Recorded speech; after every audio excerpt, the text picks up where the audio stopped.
America Israel మధ్య భీకరంగా దాడులు జరుగుతున్నాయి. ఓవైపు డెడ్ లైన్లు పెడుతూనే మరోవైపుగా దాడులు చేస్తూ మిడిల్ ఈస్ట్లో హై టెన్షన్ క్రియేట్ చేస్తోంది ఇరాన్. అటు అమెరికా వైపు నుంచి డెడ్ లైన్ వస్తూ ఉన్నాయి. 48 hours, 24 hours we're going to hit power plants, energy sectors, industries పై అటాక్ చేస్తామన్న రకంగా, ఇన్ఫ్రాస్ట్రక్చర్ పై అటాక్ చేస్తామన్న రకంగా, బ్రిడ్జెస్ పై అటాక్ చేస్తామన్న రకంగా డొనాల్డ్ ట్రంప్ వరుస ట్వీట్లతో రెచ్చిపోతున్నాడు. ఓవైపు ట్వీట్లా కొనసాగుతుండగానే మరోవైపుగా మిడిల్ ఈస్ట్లో ఇరాన్ అటు అమెరికా స్థావరాలపైన, దుబాయ్, సౌదీ ఈ ప్రాంతాలపైన దాడి చేస్తోంది. ఈరోజు ఎర్లీ మార్నింగ్ సౌదీలో ఉన్నటువంటి ఒక అమెరికన్ ఇన్వెస్టెడ్ ఇండస్ట్రీస్ పైన అటాక్ చేసింది. అల్ జుబైల్ అనేటువంటి ఆ ప్రాంతం పైన, ఆ సిటీ పైన అటాక్ చేయడంతో చాలా భయంకరమైనటువంటి దాడులతో, మిసైల్స్తో, డ్రోన్స్తో రెచ్చిపోయింది ఇరాన్. సో వాటిని ఇంటర్సెప్ట్ చేసే ప్రయత్నం చేసినప్పటికీ తీవ్రంగా నష్టం వాటిల్లింది. అయితే ట్రంప్కి ఇప్పుడు రిటర్న్లో ఇరాన్ డెడ్లీ వార్నింగ్ ఇస్తోంది. యుద్ధంలో మేము వెనక్కి తగ్గేదే లేదంటూ ఇరాన్ వార్నింగ్ ఇస్తోంది.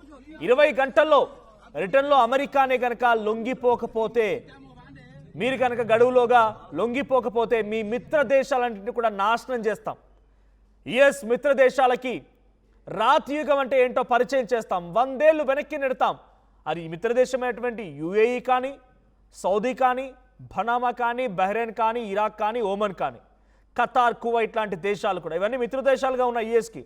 పక్కన ఉన్నటువంటి పాకిస్తాన్ పాపిస్టి కుక్క కూడా యుఎస్కి మిత్రదేశంగానే ఉన్నాడు. యుఎస్తో మన సత్సంబంధాలు కొనసాగిస్తూ, యుఎస్ ఇన్వెస్ట్మెంట్ని తీసుకుంటూ పాకిస్తాన్ గడుపుతోంది. కాబట్టి పాకిస్తాన్ పైన కూడా వార్నింగ్ ఇస్తూ ఐఆర్జీసీ ఒక బిగ్గెస్ట్ స్టేట్మెంట్ని పాస్ చేసింది.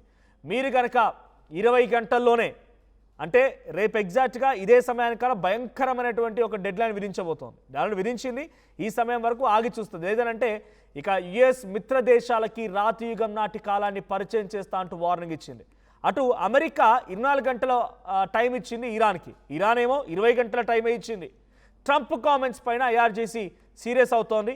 24 hours మాకు డెడ్ లైన్, నువ్వు పెట్టడం ఏంటి అంటూ వార్నింగ్ ఇస్తోంది ఐఆర్జీసీ. హార్మూజ్ని తెరవకుంటే సైనిక చర్యలకు దిగే యోచనలో ఉంది అమెరికా.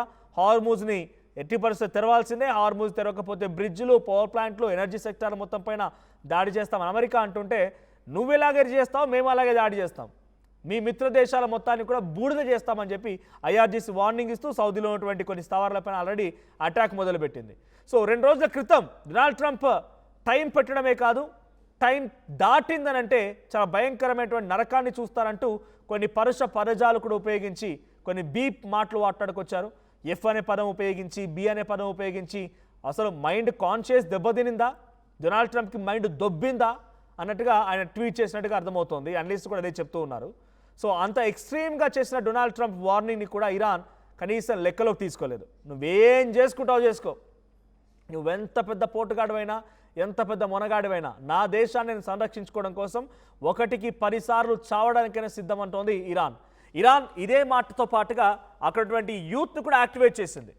రేపు ఎక్కడైతే డొనాల్డ్ ట్రంప్ చెప్తున్నాడో బ్రిడ్జెస్ దగ్గర, ఎనర్జీ పవర్ పాయింట్స్ దగ్గర, పవర్ ప్లాంట్స్ దగ్గర, ఎనర్జీ సెక్టార్స్ దగ్గర, పెట్రో ఇండస్ట్రీస్ దగ్గర దాడి చేస్తానని చెప్పి డొనాల్డ్ ట్రంప్ చెప్తున్నాడో, అక్కడికి వెళ్ళి మీ యొక్క ప్రదర్శన చూపించండి, మీరంతా అక్కడికి వెళ్ళి రక్షణగా ఉండండి అని చెప్పి యువతకి పిలుపునిచ్చింది ఇరాన్.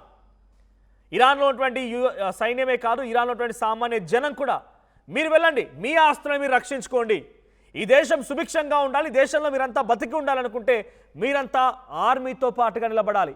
అమెరికా ఎక్కడైతే దాడి చేస్తానని చెప్తోందో అక్కడికి వెళ్ళి నిలబడండి, మీరంతా మీ సత్తా చాటండి అని చెప్పి ఇరాన్ సైన్యానికి కూడా ఇరాన్ అధ్యక్షుడు అటు పెజెస్కియాన్ ఒక స్టేట్మెంట్ జారీ చేశారు డొనాల్డ్ ట్రంప్కి వ్యతిరేకంగా.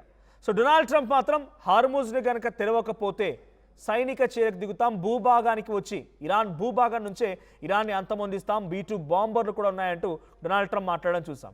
సో డొనాల్డ్ ట్రంప్ ఏమంటాడంటే, జేడీ వ్యాన్స్ చర్చలో కూర్చున్నాడు, జేడీ వ్యాన్స్ చర్చలో కూర్చొని నాకు కాల్ చేశాడు, వాళ్ళు మన మాట వినడం లేదు, డిమాండ్స్ పట్టించుకోవడం లేదు, మన డిమాండ్స్కి ఏమాత్రం సార్థకత లేదు, సో ఇది జరుగుతోంది ఇక్కడ అని చెప్పి ఆ ఇన్ఫర్మేషన్ని డొనాల్డ్ ట్రంప్కి పాస్ చేయగానే డొనాల్డ్ ట్రంప్ ఏం డిసిషన్ తీసుకున్నాడట అంటే, జేడీ వ్యాన్స్కి ఇచ్చిన రిప్లై ఏంటంటే అంటే, you please be waited for 45 minutes, I will get back to you అని చెప్పి ఆ 10 minutesలోనే డైరెక్ట్గా ఆ టెహరాన్ నుంచి కరాజ్ వెళ్ళేటువంటి ఒక భారీ బ్రిడ్జ్ని కుప్ప కూల్చాడు డొనాల్డ్ ట్రంప్. ఇది నేను చెప్తున్న మాటగా డైరెక్ట్గా డొనాల్డ్ ట్రంపే తన నోటి వెంట చెప్పిన మాట. Not only this, I have also told that tell them to open the windows and see at the sky. వాళ్ళకు చెప్పు, వాళ్ళ ఇంటి కిటికీ తలుపులను తీసి ఆకాశం వైపుగా చూడమని చెప్పు. ఏం జరుగుతుందో తెలుసుకోమని చెప్పు అని చెప్పి నేను ఆదేశాలు జారీ చేశానని చెప్పి ఆయన జేడీ వ్యాన్స్తో మాట్లాడుతున్న సమయంలో చెప్పాను అని నా మీడియా కాన్ఫరెన్స్లో మాట్లాడుకొచ్చారు. One more tweet is coming on here. Mahdi Mohammadi నిన్న డిప్యూటీ కమ్యూనికేషన్ సంబంధించిన వ్యక్తి సయ్యద్ మహదీ ఆయన ఏం చెప్తున్నారంటే, సో ఇక్కడ ట్వీట్ చూస్తున్నాం, Iran has clearly and overtly warn the war and will only accept at ending that consolidates its gains and creates a new sectarianism in the region. The true state of affairs is this. It is Trump who has about 20 hours either surrender to Iran or his allies will return to the Stone Age. We will not back down.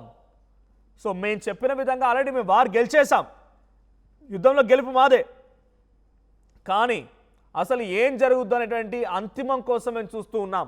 ఎటువంటి అంతిమం వస్తుందో చూడండి. Will only accept an ending that consolidates its gain and creates a new security regime. అంతిమంగా ఏం జరుగుద్దో చూడాలన్న ఆసక్తి ఉంది అని చెప్తూనే the true state of affairs that Trump who has about 20 hours 20 గంటలు మాత్రమే సమయం ఉంది to either surrender or to Iran or his allies will return to stone age. 20 గంటలు సమయం ఇస్తున్న ట్రంప్, లొంగిపోతావా? ఇరాన్కి లొంగిపో, నీ మాటని పక్కన పెట్టి లొంగిపో, యుద్ధాన్ని ముగిద్దాం. లేదు అనుకుంటే కనుక నీ మిత్ర దేశాలపైన, గల్ఫ్ కంట్రీస్ పైన అటాక్ చేస్తా, వారికి రాతియుగం నాటి పరిపాలనను చూపిస్తా, రాతియుగం నాటి కాలాన్ని పరిచయం చేస్తా అని చెప్పి మహదీ మొహమ్మదీ ఇరాన్ సంబంధించినటువంటి ఒక డిప్యూటీ కమిషన్ ఇన్ చీఫ్ మాట్లాడుతున్నమాట. సో అటు డొనాల్డ్ ట్రంప్ ఏమో 24 గంటలు అంటే ఆయనకంటే 4 గంటలు తగ్గించి 20 గంటలే టైం ఇస్తోంది. ఈ 20 గంటల్లో డొనాల్డ్ ట్రంప్ పూర్తిగా తన యుద్ధానికి కాంప్రమైజ్ అవ్వకపోయినా, లేదు డొనాల్డ్ ట్రంప్ ఇచ్చిన గడువు మేరకి ఇరాన్ కాంప్రమైజ్ అయిపోయినా, రెండు దేశాలు కూడా ఒకదాని తర్వాత ఒకటి భయంకరంగా దాడి చేసుకొని ఆ మిడిల్ ఈస్టర్న్ కంట్రీస్లో ఓ దేశం ఏదైనా కానివ్వండి, అది సౌదీ అవుతుందా, దుబాయ్ అవుతుందా, ఇరాన్ అవుతుందా, ఇజ్రాయెల్ అవుతుందా, ఇరాకా, లెబనానా, సిరియానా, ఇంకే చిన్న దేశాలు కానీ భయంకరమైనటువంటి దాడి నేపథ్యంలో ఈ దేశాలన్నీ కూడా ఒక్కసారిగా అల్లకల్లోలం కాబోతున్నాయి. ఎక్కడో ఊహకందని దూరంలో ఉన్నటువంటి అమెరికా వరల్డ్ మ్యాప్లో మీరు చూస్తే ఎక్కడో దూరంగా ఉంటుంది దేశాలకి, ఆ దేశానికి మాత్రం ఫైనాన్షియల్ లాస్ తప్ప ఫిజికల్ డ్యామేజ్ ఉండదు, క్యాజువాలిటీస్ కూడా ఉండవు. కానీ ఆ పేరు చెప్పుకొని ఫ్రెండ్షిప్లో ఉన్నటువంటి దుబాయ్, సౌదీ, యుఏఈ అన్ని ప్రావిన్స్లు, అటు బహ్రాన్, బనామా ఈ ప్రాంతాలు మొత్తం కూడా అల్లకల్లోలం అయిపోయే అవకాశం ఉంది. అక్కడ కూడా రాతియుగం నాటి కాలాలను తీసుకొస్తామని చెప్పి డొనాల్డ్ ట్రంప్ మాట్లాడుతున్నారు. సో డొనాల్డ్ ట్రంప్ పెట్టిన గడువుకి రేపు ఉదయం 4 గంటలకే ఇక లాస్ట్ చివరి టైం అని చెప్పాలి. మరి ఆ లోపుగా ఏం జరుగుతుందో చూడాలి. నా కొలీగ్ సచిన్ జాయిన్ అవుతున్నారు. సచిన్, సో ఇటు డొనాల్డ్ ట్రంప్ వార్నింగ్ ఇస్తున్నారు 24 hours అని చెప్పి, ఇరాన్ కూడా డొనాల్డ్ ట్రంప్కి వార్నింగ్ ఇస్తోంది జస్ట్ 20 hours అని చెప్పి. ఇటు ఎవరు ఒక్కరైనా సరే తమ డిమాండ్లని లేకపోతే ఆ యుద్ధానికి ముగింపు పలికే విధంగా కండిషన్స్ని యాక్సెప్ట్ చేయకపోతే భయంకరమైన యుద్ధానికి తెరతీసే అవకాశం వాళ్ళ స్టేట్మెంట్ల ద్వారా అర్థమవుతోంది. అసలైన తొలి వెలుగు. ఫాలో వాట్సాప్ @తొలి వెలుగు అఫీషియల్.